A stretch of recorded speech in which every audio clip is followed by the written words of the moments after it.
Salut et bienvenue à vous sur la chaîne Sublime Nation. Dans cette vidéo, je vais vous montrer comment réaliser un montage avec le logiciel GIMP.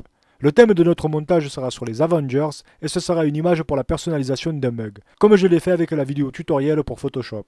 Avant de commencer le montage sur GIMP, prenez le temps de réaliser un petit croquis sur une feuille blanche pour avoir une idée de la réalisation à effectuer. J'ai ensuite téléchargé des images sans fond et quelques images de texture depuis Google Images. Et pour cela, c'est très simple. J'ai tapé sur la barre de recherche Google le nom du personnage ou des objets que je recherche en y ajoutant les lettres PNG. Google proposera plusieurs images.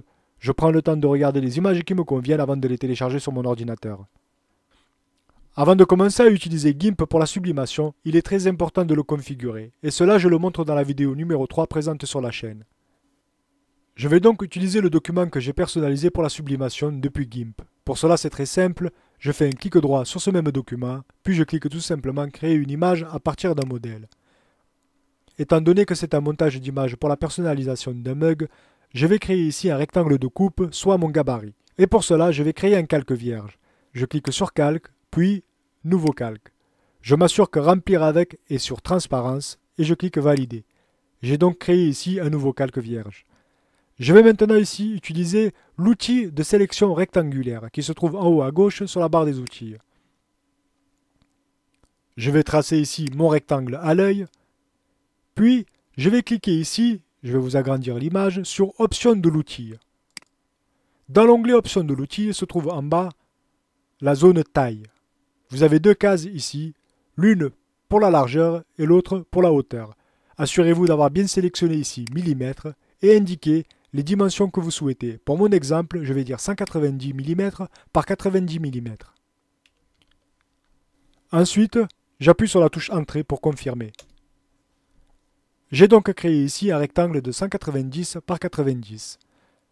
Je vais remplir de couleurs ce rectangle. Je vais sélectionner une couleur, par exemple le blanc. Je vais ensuite sélectionner ici l'outil de remplissage, qui est le pot de peinture. Je m'assure ici dans l'onglet de remplissage que remplissage avec la couleur de PP, donc la couleur de premier plan, soit bien sélectionné. Alors ici en blanc, c'est la couleur de premier plan, donc PP, et ici en noir, c'est la couleur de l'arrière-plan, donc couleur AP. Je vais maintenant cliquer ici sur mon rectangle pour peindre ce rectangle en blanc, comme vous pouvez le voir ici sur la vignette. Je vais ajouter un contour à mon rectangle, et pour cela c'est très simple, je crée à nouveau un nouveau calque, donc calque, nouveau calque, transparent, je clique sur valider et je vais glisser ce calque juste en dessous de l'image pour laquelle je veux créer un contour. Pour mon exemple, il s'agit du calque qui s'appelle tout simplement calque dans ma liste de calques. Je vais donc prendre ce calque vierge qui lui se nomme calque numéro 1 que je vais glisser en dessous de mon calque. Maintenant, je vais resélectionner mon image calque, donc il s'agit du calque sur lequel j'ai créé mon rectangle de 190 par 90 et qui se nomme tout simplement calque. Lorsque je l'ai sélectionné, je fais un clic droit, puis je clique tout simplement sur alpha vers sélection. Je vais ensuite cliquer ici sur sélection, puis agrandir. Dans cette fenêtre agrandissement de la sélection, sélectionnez pixels et donnez-lui 8 ou 9 pixels par exemple. Cliquez ensuite sur valider. Je retourne sur mon calque vierge. Ensuite, j'utilise toujours le pot de peinture, donc l'outil de remplissage. Je vais sélectionner une couleur différente, par exemple le rouge foncé. Je clique valider et je vais venir tout simplement peindre ce calque en rouge foncé. Je vais désélectionner ma sélection en faisant sélection aucune. Et comme vous pouvez le voir, j'ai donc un cadre qui apparaît en dessous de mon image. Ce sera donc mon trait de coupe. Je vais maintenant fusionner mon image calque avec mon image calque numéro 1. Et pour cela, c'est très simple. Je me mets sur le calque du dessus, je fais un clic droit, puis je clique tout simplement sur fusionner vers le bas. J'ai donc fusionné mon calque simple et mon calque numéro 1, comme vous pouvez le voir. J'ai donc créé ma zone de coupe, donc mon gabarit. Je vais pouvoir réaliser mon montage. À nouveau, je vais créer un calque vierge. Toujours pareil, calque, nouveau calque, et je vais donc m'assurer qu'ici remplir avec soit sur transparence et je clique tout simplement sur valider. Je vais ensuite ici sélectionner l'outil de sélection rectangulaire dans la barre des outils. Je vais venir tracer un rectangle comme ceci. Puis je vais remplir ce rectangle avec une couleur au choix. Je vais prendre par exemple le bleu. Je sélectionne à nouveau l'outil de remplissage et je viens cliquer tout simplement sur mon rectangle. Comme vous pouvez le voir, j'ai créé un rectangle de couleur bleue. Je vais maintenant dupliquer ce rectangle et pour cela c'est très simple. Je vais commencer par annuler la sélection, donc je clique sur sélection, aucune. Puis je vais dupliquer ce calque en faisant clic droit sur le calque et je vais ensuite cliquer sur dupliquer le calque. Je vais maintenant décaler mon calque. Pour cela c'est très simple. Je vais aller cliquer ici en haut sur calque, puis tout simplement sur transformer et je vais cliquer sur décalage.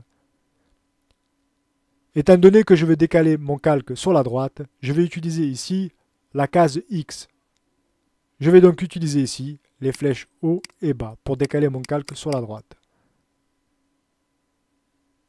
Ou le décaler par exemple sur la gauche. Je décale mon calque jusqu'à ce que ça me convienne.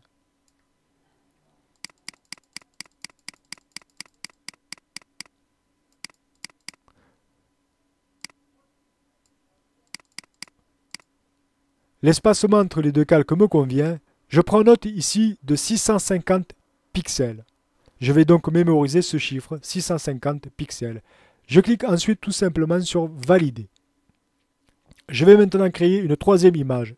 Et pour cela, c'est très simple. Je sélectionne le calque le plus haut de ma liste. Je fais un clic droit, puis dupliquer le calque. Et à nouveau, je vais décaler mon calque. Pour cela, je recommence. Calque, transformer, décalage. Et là, dans la case X, je vais tout simplement indiquer 650. Et ensuite, je clique là sur Valider. Comme vous avez pu le voir, j'ai décalé de 650 pixels mon troisième rectangle. Et maintenant, je vais redimensionner mes calques pour qu'ils prennent toute la largeur de mon rectangle de coupe. Pour cela, je vais créer ici un groupe de calques. Comme vous pouvez le voir en bas à droite, sur ce petit bouton, créer un nouveau groupe de calques. Je clique et cela me crée donc un groupe de calques. Et je vais venir glisser un à un ces trois calques bleus dans ce groupe de calques. Pour cela, c'est très simple. Je clique sur le premier calque, je reste cliqué et je le glisse tout simplement dans le groupe de calques. Pareil pour la copie de calque, ici, ce calque-ci, je vais le glisser encore dans le groupe de calques. Et je vais faire pareil pour le dernier calque bleu, je le glisse dans le groupe de calques. J'ai donc glissé mes trois calques dans le groupe de calques. Et pour redimensionner ces trois calques en même temps, je vais sélectionner ici le dossier groupe de calques. Ensuite, je vais cliquer sur calque, puis échelle et taille du calque. Je vais ici m'assurer que la chaîne est brisée. Donc pour cela, c'est très simple.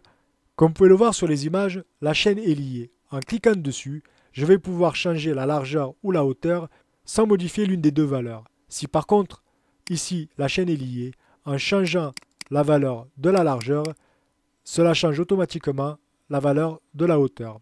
Je vais donc annuler et recommencer. Je clique donc sur calque, ensuite échelle et taille du calque. Je vais venir casser la chaîne et tout simplement je vais agrandir la largeur. Je vais mettre par exemple 250, puis je vais cliquer sur mise à l'échelle. J'ai agrandi donc mon image sur la largeur. Je vais pouvoir maintenant décaler mon image. Malheureusement, j'ai été un peu trop gourmand. Je vais donc la rapetissir. Et pour cela, je recommence. Calque. Échelle et taille du calque. Je casse ici donc la chaîne. Et je vais mettre par exemple 242. Je clique ensuite sur mise à l'échelle. Et cela me semble beaucoup plus correct. Je vais maintenant centrer à l'œil mes trois images, les voici. Je vais donner un effet oblique à mes trois rectangles. Et pour cela, c'est très simple. Je vais cliquer ici sur Outils, Outils de transformation, et je vais cliquer sur Transformation unifiée. Je vais dézoomer en utilisant CTRL et la roulette de ma souris pour que vous puissiez mieux voir. Lorsque vous aurez sélectionné ici l'outil Outils de transformation, Transformation unifiée, va apparaître une sélection. Et lorsque vous passerez votre souris sur ce petit losange, il va se transformer en jaune. C'est avec ce petit losange que nous allons donner un effet oblique à nos trois rectangles. Je clique donc gauche sur ce petit losange et je vais glisser ma souris sur la droite. je recentre mes trois images, je reviens sur ce petit losange et je vais refaire un clic gauche et faire glisser sur la droite ma souris. Jusqu'à obtenir une forme qui me convient. Lorsque la forme me convient, je clique tout simplement ici sur Transformer. Comme vous le voyez sur les images, j'ai donné un effet oblique à mes trois rectangles. Malheureusement, de chaque côté de la largeur, mes images dépassent. Je vais donc les rapetissir à nouveau. Pour cela, je vais cliquer sur Calque, Échelle et taille du calque. Je vais à nouveau briser la chaîne et je vais descendre à 255 par exemple, ou à 260. Je clique sur Mise à l'échelle. Cela me convient. Je vais maintenant cliquer ici sur l'outil de déplacement et déplacer mes calques. Pensez à toujours bien sélectionner ici votre groupe de calques quand il s'agit de modifier tous les calques en même temps. Pour mon exemple, c'est les trois rectangles. Je vais maintenant introduire mes images. Et pour cela, je vais commencer par Iron Man. J'ai glissé donc Iron Man sur mon document et je vais le rapetissir à son tour. Et pour cela, c'est toujours pareil. Je clique ici sur Calque, Échelle et taille du calque. Et comme je vais le rapetissir sans perdre la proportion largeur et hauteur, je ne brise pas la chaîne ici. Je vais tout simplement baisser jusqu'à 44 ou 43 et ensuite je clique sur Mise à l'échelle. L'image me paraît encore un peu trop grande, je vais donc encore modifier sa taille. Calque, Échelle et taille du calque, et je vais mettre par exemple à 36, puis je clique sur Mise à l'échelle.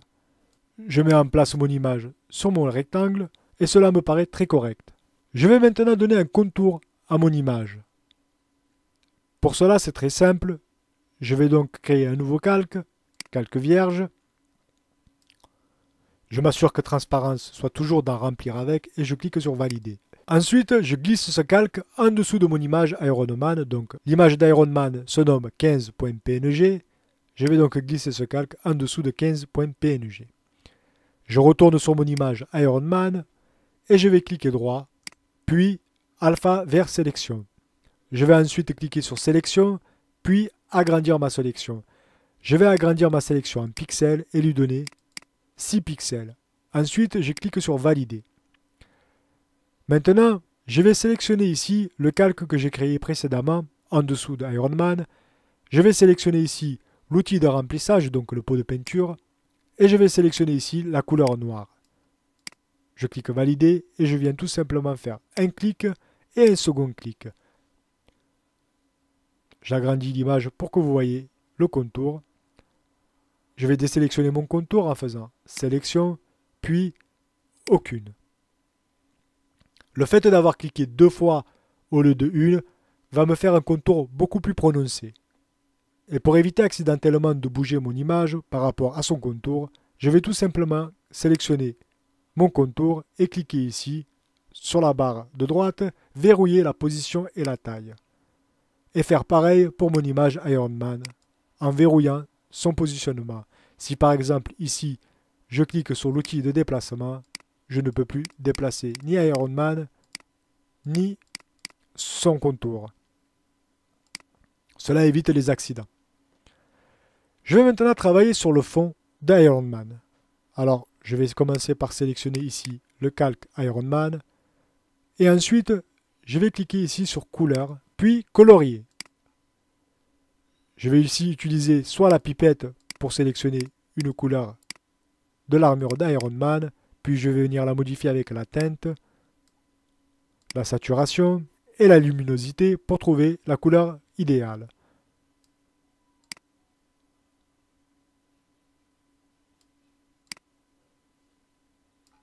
Cette couleur me convient, je clique tout simplement sur Valider.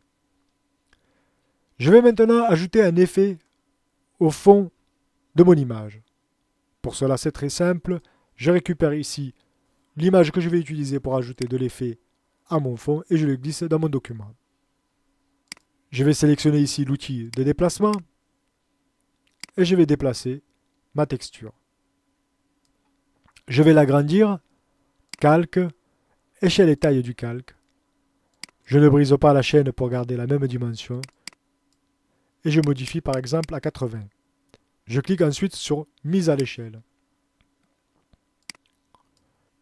Je mets en place ma texture. Lorsqu'elle est en place, comme vous pouvez le remarquer, elle dépasse de mon rectangle. Je vais donc découper le surplus. Et pour cela, c'est très simple. Je vais ici utiliser l'outil de sélection contiguë. Je vais ensuite me mettre ici sur mon fond rouge et je clique tout simplement. Ensuite, je clique ici sur sélection et je vais cliquer sur inverser. Je vais ensuite me rendre ici sur mon calque de fond qui est le calque 03.png et je vais appuyer tout simplement sur la touche de mon clavier, la touche supprimer. Et comme vous pouvez le voir, j'ai supprimé le surplus de mon image de texture. Je vais maintenant cliquer sur sélection afin de désélectionner en cliquant sur aucune. Je vais maintenant changer le mode de fusion de ma texture. Sur la droite, au-dessus des calques, se trouve ici mode. Je suis en mode normal, je vais donc sélectionner et mettre superposer pour l'exemple. Cela me convient. Je vais maintenant bloquer mon calque en cliquant ici tout simplement, verrouiller la position et la taille. Et faire pareil pour mon fond. Je vais maintenant ici ajouter une image qui est le logo d'Iron Man que j'ai téléchargé précédemment. Je vais donc dans mon dossier et je vais récupérer ici le logo d'Iron Man et le glisser. Comme vous pouvez le voir, en glissant ici le logo d'Iron Man, GIMP me dit que l'image 15b.png possède un profil de couleur intégré. Vous cliquez tout simplement sur conserver, ne vous embêtez pas. Je vais maintenant redimensionner le logo d'Iron Man. Je vais donc sur calque, échelle et taille du calque. Je ne brise pas la chaîne et je vais descendre tout simplement. Je vais mettre par exemple 74 sur 74 et je clique tout simplement sur mise à l'échelle. Je sélectionne ici l'outil de déplacement et je déplace le logo. Soit je le fais plus petit afin qu'il rentre dans mon rectangle, soit je lui donne un effet de coupé. Il va dépasser donc de mon rectangle. Et maintenant, pareil que pour ma texture, je vais supprimer le surplus, donc ce qui dépasse de mon rectangle rouge. Je vais venir ici sur mon rectangle rouge, puis je sélectionne ici l'outil de sélection contiguë et je clique sur mon rectangle rouge. Ensuite, je vais dans sélection, puis inverser. Je retourne ici sur le logo d'Iron Man et j'appuie tout simplement sur mon clavier la touche supprimer.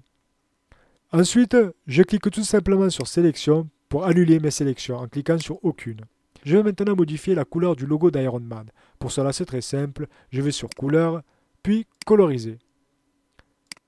Je peux jouer sur la luminosité. Par exemple, je vais la mettre en tout noir. Je vais cliquer ensuite sur valider. Et là, je vais changer l'opacité. Je vais par exemple sélectionner 50 ou 55. Cela me convient.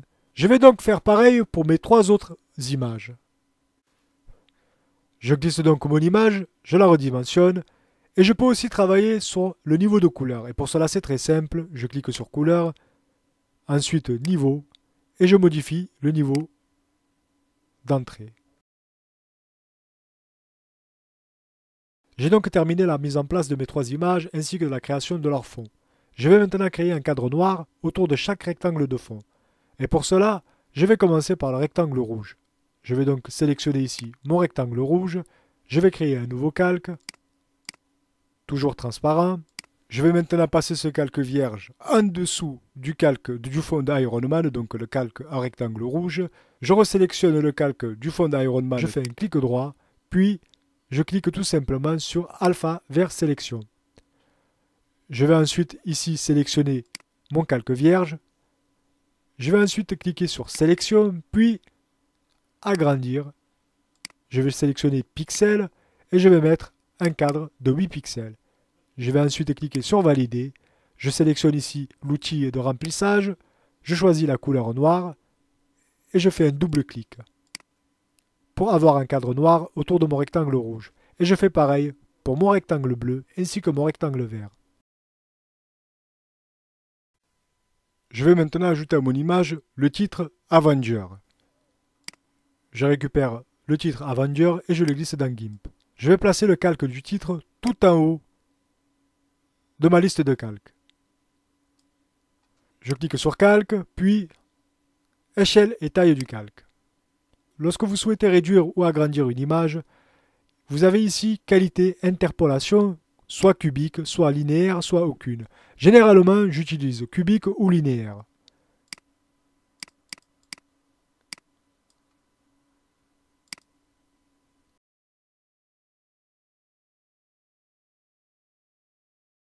La mise en place me convient, mais malheureusement le titre est au-dessus du pied de Hulk. Je vais donc modifier ici le sens de Hulk. Je vais sélectionner le calque Hulk, qui se trouve normalement ici, ainsi que son ombre.